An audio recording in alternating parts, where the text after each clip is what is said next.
जय हिंद, नमस्कार। मेरा नाम अनूप नारायण सिंह है और आप स्टॉक्स को देखना प्रारंभ कर चुके हैं।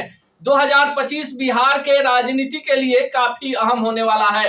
2025 में बिहार विधानसभा का चुनाव है और इसको लेकर तमाम पॉलिटिकल पार्टियां तैयारी में जुट गई हैं। आज के इस खास वीडियो में हम आपको बताएंगे कि एनडीए में क्या कुछ चल रहा है।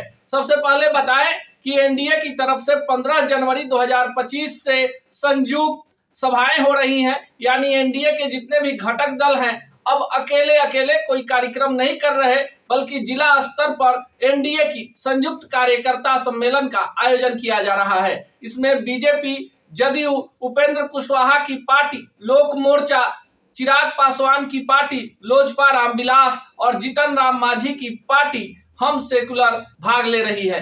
आपको बताएं कि बिहार में कुल विधानसभा क्षेत्रों की संख्या 243 है। ऐसे में इस बार भी नीतीश कुमार ही एनडीए का चेहरा होंगे, इसमें कोई किंतु परंतु नहीं है। लगातार 9वीं बार बिहार के मुख्यमंत्री बने नीतीश कुमार को 10वीं बार कोई ज्यादा मशक्कत नहीं करनी पड़ेगी, क्योंकि 2024 के लोकसभा चुनाव में जिस तरह से जदयू ने ताबड़तोड़ आलोचनाओं और समीकरणों को ध्वस्त करते हुए बिहार में बीजेपी की बराबरी कर ली, ऐसे में एक बात तो साफ है कि इस बार दोनों पार्टियां 50-50 यानी जितनी सीटों पर जदयू चुनाव लड़ेगी उतनी ही सीटों पर बीजेपी भी चुनाव लड़ेगी।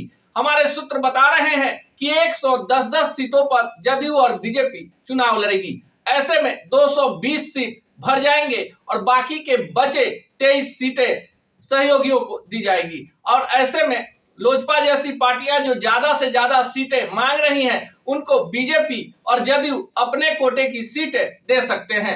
जीतन राम मांझी भी 15 से कम सीटों पर मानने वाले नहीं है, पर उन्हें भी मनाने की कोशिश चल रही है और इसकी जिम्मेवारी नीतीश कुमार को दी गई है। उपेंद्र कुशवाहा भी कुशवाहा बहुल क्षेत्रों में पार्टी के लिए ज्यादा से ज्यादा टिकट चाह रहे हैं। ऐसे में उपेंद्र कुशवाहा के लिए भी एनडीए के पास देने के लिए बहुत कुछ बचा हुआ है। अब आपको बताएं कि जब नीतीश कुमार का चेहरा होगा तो ऐसे में बीजेपी की कोशिश होगी कि उन तमाम सीटों पर अपनी दावेदारी ठोके जिन सीटों पर बीजेपी के विधायक है या पिछले विधानसभा चुनाव में बीजेपी दूसरे नंबर पर रही थी। सबसे ज्यादा मशक्कत एनडीए को उत्तर बिहार में करनी है और उत्तर बिहार के भी छपरा, सिवान और गोपालगंज जिले में, जहां 2020 के विधानसभा चुनाव में लोजपा के अकेले चुनाव लड़ने के कारण लगभग 14 सीटों पर एनडीए को हार का सामना करना पड़ा था। जदयू का सुपारा ही साफ हो गया था सिवान और छपरा में। ऐसे में नीतीश कुमार चाहते हैं कि बराबरी की सीटों पर पार्टी चुनाव लड़े और उनका चेहरा मुख्यमंत्री के तौर पर रहे। हालांकि बीजेपी के तरफ से अभी तक कोई आधिकारिक बयान नहीं आया है। जीतन राम मांझी ने अभी से ही अपना तेवर दिखाना शुरू कर दिया है। जीतन राम मांझी का आरोप है कि झारखंड विधानसभा चुनाव और दिल्ली विधानसभा चुनाव में उनकी पार्टी को दरकिनार किया गया है। ऐसे में जीतन राम मांझी चाहते हैं कि जो बिहार की सुरक्षित सीटें हैं या जहां पर उनका संगठन मजबूत है, वहां उन्हें चुनाव लड़ने का मौका दिया जाए। पर इस पूरे प्रकरण में जो सबसे बड़े गेम चेंजर हैं वो तो नीतीश कुमार हैं। बीजेपी को मोदी मैजिक का भरोसा है तो नीतीश कुमार को अपने सामाजिक समीकरण और बिहार में किए गए कार्यों का।